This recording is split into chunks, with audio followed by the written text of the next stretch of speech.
MINDWEBS. Short stories from the worlds of speculative fiction.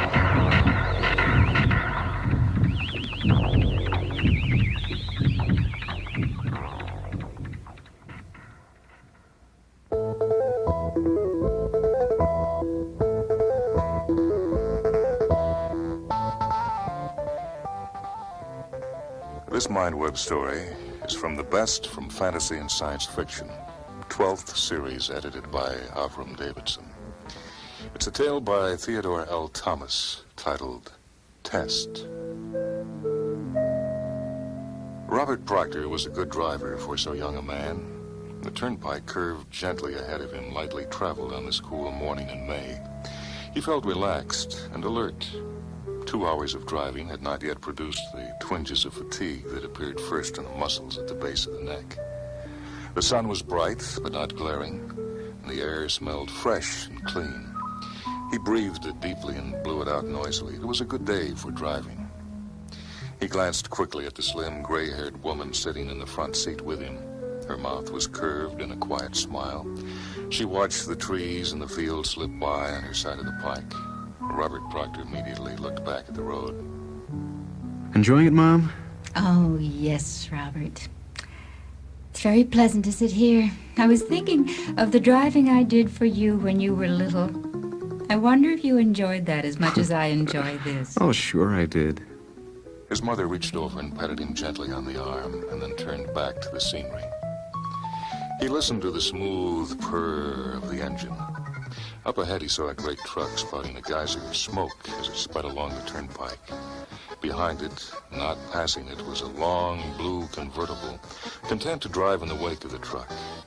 Robert Proctor noted the arrangement and filed it in the back of his mind. He was slowly overtaking them, but he would not reach them for another minute or two. He listened to the purr of the engine, and he was pleased with the sound.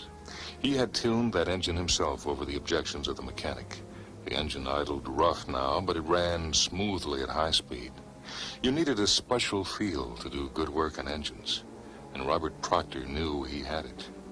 No one in the world had a feel like his for the tune of an engine. It was a good morning for driving, and his mind was filled with good thoughts. He pulled nearly abreast of the blue convertible and began to pass it. His speed was a few miles per hour above the turnpike limit, but his car was under perfect control. The blue convertible suddenly swung out from behind the truck.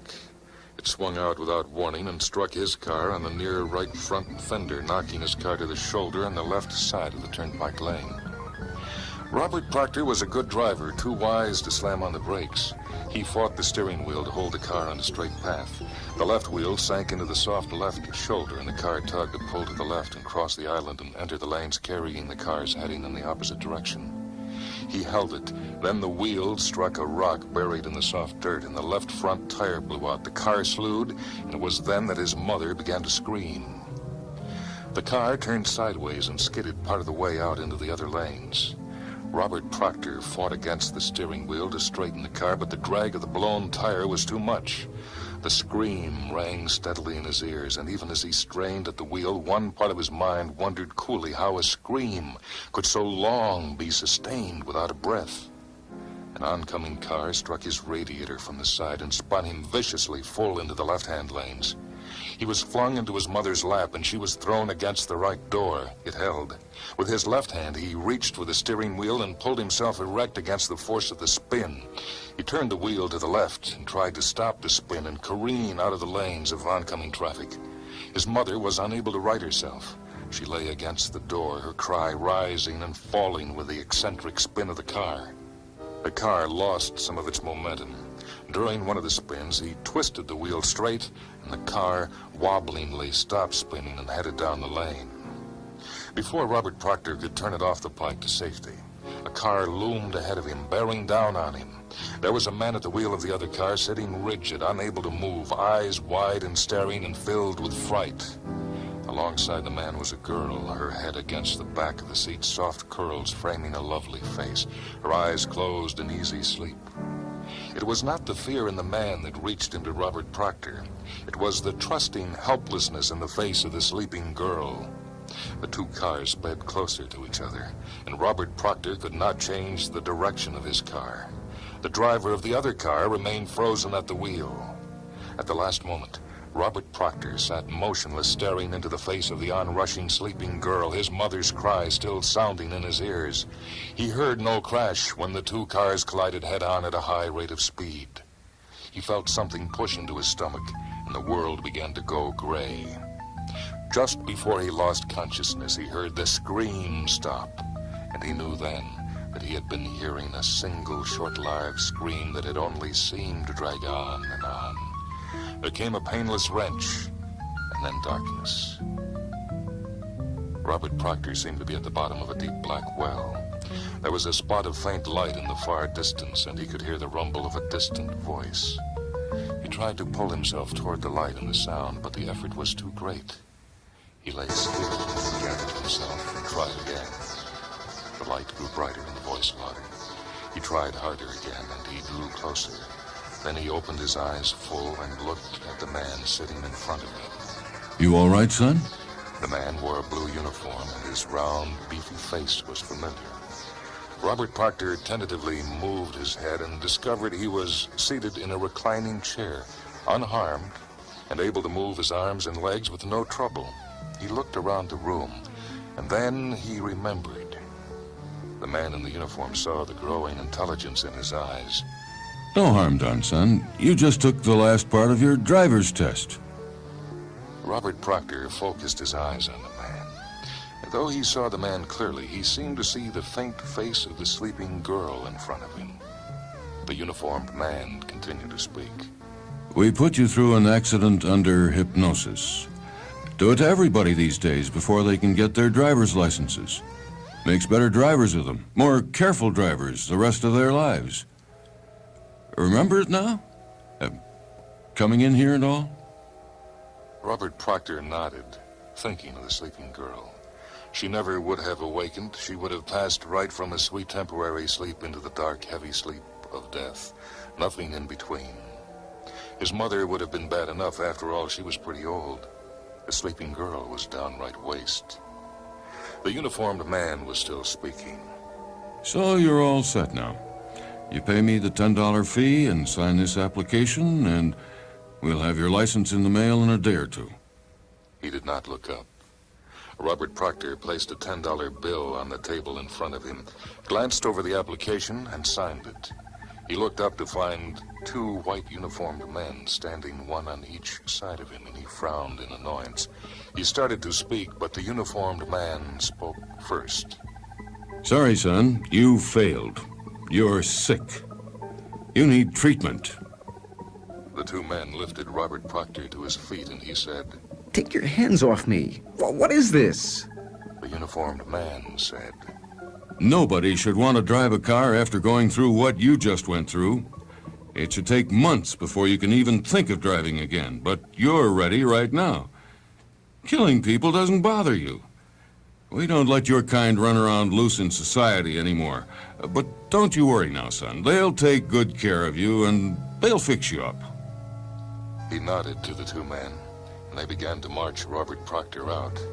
At the door, he spoke, and his voice was so urgent the two men paused. Robert Proctor said, You can't really mean this. I'm still dreaming, aren't I? This is still part of the test, isn't it? How do any of us know? And they dragged Robert Proctor out the door, knees stiff, feet dragging, his rubber heels sliding along the two grooves worn into the floor.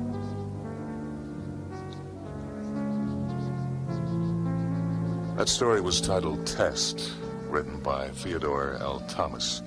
It appeared in a collection by Avram Davidson, the 12th series of the best from fantasy and science fiction. Joining me in the reading were Cliff Roberts, Jay Fitz, and Carrie Frumpkin.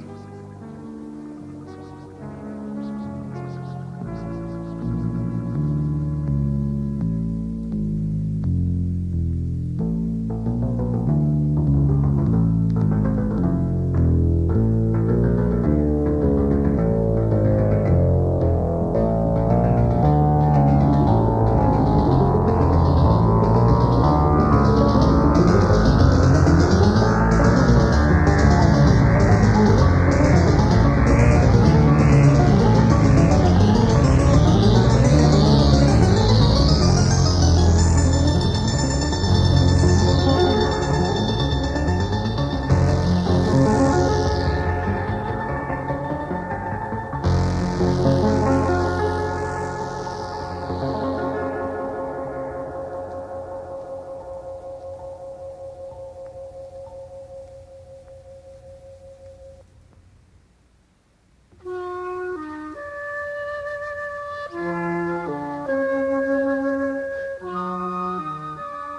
story comes from the volume Science Fiction Hall of Fame, the greatest science fiction stories of all time, a book edited by Robert Silverberg, based on stories selected by members of the Science Fiction Writers of America.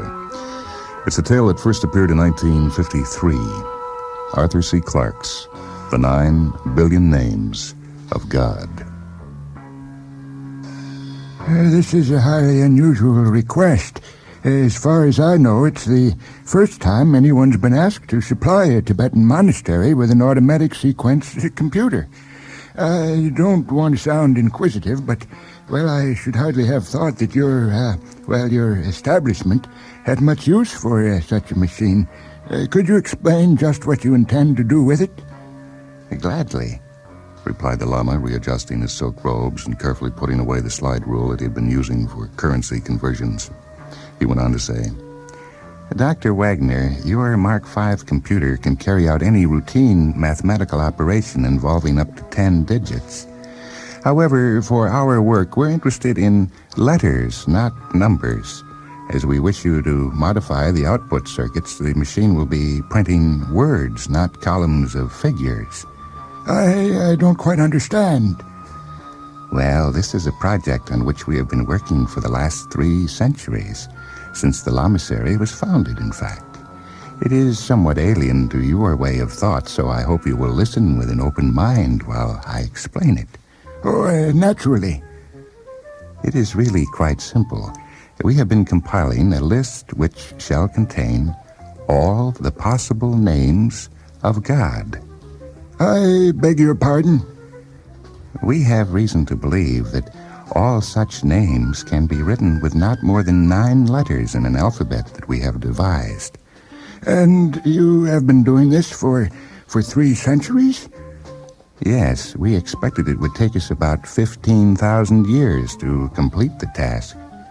I see now why you wanted to hire one of our machines, but exactly what is the purpose of this project? The Lama hesitated for a fraction of a second, and Dr. Wagner wondered if he had offended him. If so, there was no trace of annoyance in the reply. Call it ritual if you like, but it is a fundamental part of our belief. All the many names of the Supreme Being, God, Jehovah, Allah, and so on, they are only man-made labels. There is a philosophical problem of some difficulty here, which I do not propose to discuss, but somewhere among all the possible combinations of letters that can occur are what one may call the real names of God. By systematic permutation of letters, we have been trying to list them all. Oh, I see. You've been starting at A, and working your way up to Z. Exactly, Dr. Wagner, though we use a special alphabet of our own. Modifying the electromagnetic typewriters to deal with this is, of course, trivial. A rather more interesting problem is that of devising suitable circuits to eliminate ridiculous combinations. For example, no letter must occur more than 3 times in succession. 3? Surely you mean 2. 3 is correct, Doctor. I'm afraid it would take too long to explain why, even if you understood our language. I'm sure it would. Go on. Well, luckily it will be a simple matter to adapt your automatic sequence computer for this work, since once it has been programmed properly, it will permute each letter in turn and print the result. What would have taken us 15,000 years, it'll be able to do in 100 days. Dr. Wagner was scarcely conscious of the faint sounds from the Manhattan streets far below. He was in a different world, a world of natural, not man-made mountains. High up in their remote eyries, these monks had been patiently at work, generation after generation, compiling their lists of meaningless words. Was there any limit to the follies of mankind? Still, he must give no hint of his inner thoughts. The customer was always right. There is no doubt that we can supply the Mark V to print list of the nature you speak of. I'm much more concerned about the problem of installation and maintenance. Getting out to Tibet in these days is, well, it's not going to be easy. We can arrange that, Doctor. The components are small enough to travel by air, and that's one reason why we selected your machine. If you can get them to India, we will provide transport from there. And you want to hire 2 of our engineers? Yes, for the 3 months that the project should occupy. I've no doubt that personnel can manage that. There are just 2 other points. Before he could finish the sentence, the Lama had produced a small slip of paper. This is my certified credit balance at the Asiatic Bank. Oh, thank you. It appears to be adequate. The second matter is so trivial, I hesitate to mention it, but it's surprising how often the obvious gets overlooked, you know. What sort of electrical energy do you have? A diesel generator providing 50 kilowatts at 110 volts. It was installed about 5 years ago, Doctor, and is quite reliable. It's made life at the monastery much more comfortable. But of course it was really installed to provide power for the motors driving the prayer wheels. Oh, of course, I should have thought of that.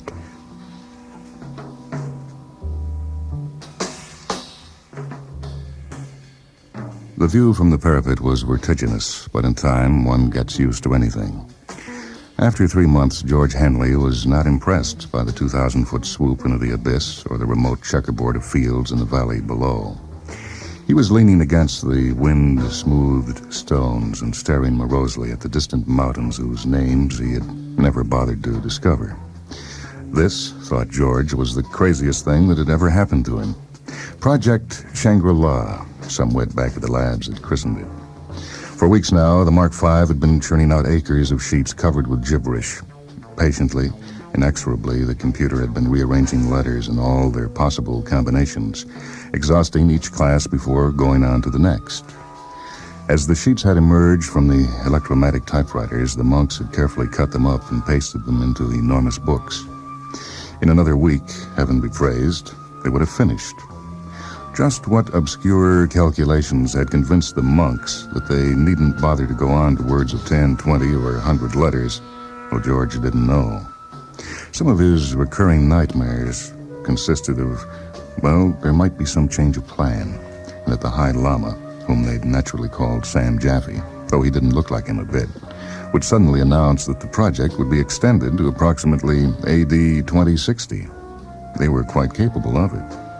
George heard the heavy wooden door slam in the wind as Chuck came out onto the parapet beside him. As usual, Chuck was smoking one of the cigars that made him so popular with the monks, who it seemed were quite willing to embrace all the minor and most of the major pleasures of life. There was one thing in their favor. They might be crazy, but they were not blue noses. Those frequent trips they took down to the village, for instance. Listen, George, I've learned something that means trouble. Well, what's wrong? Isn't the machine behaving? That was the worst contingency George could imagine. It might delay his return. Nothing could be more horrible. The way he felt now, even the sight of a TV commercial would seem like manna from heaven. At least it would be some link with home. No, it's nothing like that, George. I've just found out what all this is about. Well, what do you mean? I thought we knew. Sure, we know that the monks are trying to do something, and we know what it is, we think, but we don't know why. See, it's the craziest thing. Tell me something new. But you see, old Sam's just come clean with me. You know the way he drops in every afternoon to watch the sheets roll out? Well, this time he seemed rather excited, or at least as near as he'll ever get to it. And when I told him that we were on the last cycle, well, he asked me if I'd ever wondered what they were trying to do. I said, sure, and he told me. Well, go on, I'll buy it. Well, they believe that when they've listed all his names, and they reckon that there are about 9 billion of them, God's purpose will be achieved. The human race will have finished what it was created to do, and there won't be any point in carrying on. In fact, the very idea is something like a blasphemy. Then what do they expect us to do, commit suicide? There's no need for that. When the list's completed, God steps in and simply winds things up. Bingo, that's it. Oh, yeah, I get it. When we finish our job, it'll be the end of the world. Well, that's just what I said to Sam, and you know what happened? He looked at me in a very queer way, like I'd been stupid in class or something, and said, "It's nothing as trivial as that." Well, that's what I call taking a wide view, but what do you suppose we should do about it? I don't see that it makes the slightest difference to us. After all, we already knew they were crazy. Yeah, but don't you see what may happen? When the list is complete, and the last trump doesn't blow, or whatever it is they expect, we may get the blame. See, it's our machine they're using. I don't like the situation one little bit at all. Yeah, gee, well, you got a point there, but this sort of thing's happened before, When I was a kid down in Louisiana, Chuck, we had a crackpot preacher who once said the world was going to end next Sunday. Hundreds of people believed him, even sold their homes, yet when nothing happened, they didn't turn nasty, as you'd expect. No, they just decided that he'd made a mistake in his calculations, and they went right on believing. I guess some of them still do. Well, this isn't Louisiana, in case you haven't looked, George. There are just two of us, and hundreds of those monks. I like them, and I'll be sorry for old Sam when his life work backfires on him, but all the same, I wish I was somewhere else. I've been wishing that for weeks, but there's nothing we can do until the contract's finished and the transport arrives to fly us out. Of course, we could always try a bit of sabotage. Like hell we could. That would make things worse. Not the way I meant, George. Look at it like this. The machine will finish its run 4 days from now on the present 24 hours a day basis. The transport calls in a week. Okay, then all we need to do is find something that needs replacing during one of the overhaul periods. Something that'll hold up the works for a couple of days. We'll fix it, of course, but not too quickly. And if we time matters properly, we can be down at the airfield when the last name pops out of the register. And they won't be able to catch us then. No, I don't like it. It'll be the first time I ever walked out on a job. Besides, it would make them suspicious. No, Chuck, I'll sit tight and take what comes. 7 days later, as the tough little mountain ponies carried them down the winding road, George said, I still don't like it. And don't you think I'm running away because I'm afraid. I'm just sorry for those poor old guys up there.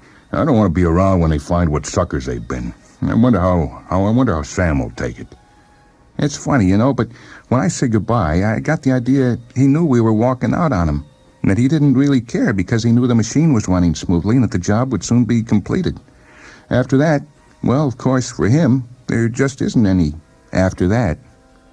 George turned in his saddle and started back up the mountain road. This was the last place from which one could get a clear view of the Lamasery. The squat angular buildings were silhouetted against the afterglow of the sunset. Here and there, lights gleamed like portholes in the side of an ocean liner. Electric lights, of course, sharing the same circuit as the Mark V. How much longer would they share it, wondered George? Would the monks smash up the computer in their rage and disappointment? Or would they just sit down quietly and begin their calculations all over again? He knew exactly what was happening up on the mountain at this very moment. The High Lama and his assistants would be sitting in their silk robes, inspecting the sheets as the junior monks carried them away from the typewriters and pasted them into the great volumes. No one would be saying anything. The only sound would be the incessant patter, the never-ending rainstorm of keys hitting the paper. The Mark V itself was utterly silent as it flashed through its thousands of calculations a second. 3 months of this, thought George, was enough to start anyone climbing up the wall. Hey, George, there she is. Ain't she beautiful? She certainly was, George thought. The battered old DC-3 lay at the end of the runway like a tiny silver cross. In 2 hours, she would be bearing them away to freedom and sanity. It was a thought worth savoring like a fine liqueur. George let it roll around in his mind as the pony trudged patiently down the slope. The swift night of the high Himalayas was now almost upon them. Fortunately, the road was very good as roads went in that region, and they were both carrying torches. There was not the slightest danger, only a certain discomfort from the bitter cold. The sky overhead was perfectly clear and ablaze with the familiar, friendly stars. At least there would be no risk, thought George, of the pilot being unable to take off because of weather conditions. That had been his only remaining worry. George began to sing, but gave it up after a while. This vast arena of mountains gleaming like whitely hooded ghosts on every side did not encourage such ebullience. Presently, George glanced at his watch. Chuck, should be there in an hour. I wonder if the computer's finished its run. It was due about now. Chuck didn't reply, so George swung around in his saddle. He could just see Chuck's face, a white oval, turned toward the sky. Hey, George, look. George lifted his eyes to heaven. There is always a last time for everything. Overhead, without any fuss, the stars were going out.